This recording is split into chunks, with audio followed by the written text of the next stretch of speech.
पुढची बातमी आहे उद्धव ठाकरे यांच्या दौऱ्यासंदर्भात। आगामी अर्थसंकल्पीय अधिवेशनानंतर शिवसेना ठाकरे गटाचे पक्षप्रमुख उद्धव ठाकरे हे महाराष्ट्र दौरा करणार आहेत। त्यांच्या दौऱ्याबाबतची माहिती सचिन अहिर यांनी दिली आहे। आता आमचं लक्ष 2029 सालच्या लोकसभा आणि विधानसभा निवडणुकांवर आहे। त्यासाठी आतापासूनच कामाला सुरुवात करणार आहोत असंही अहिर म्हणाले।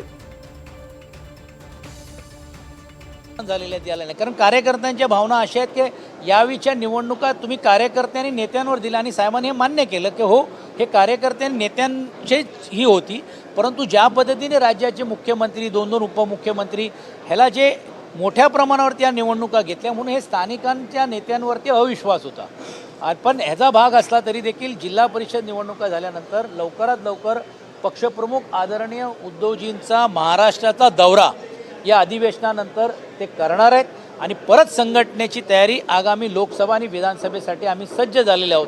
या दृष्टिकोनातून संघटनात्मक बांधणी करणार आहोत। अनेक भागांमध्ये काही फेरबदल संघटनात्मक करणार आहोत। पुणे जिल्ह्यामध्ये पण देखील आदरणीय संपर्क प्रमुख नेते संजय राऊतांशी आमची चर्चा झालेली आहे।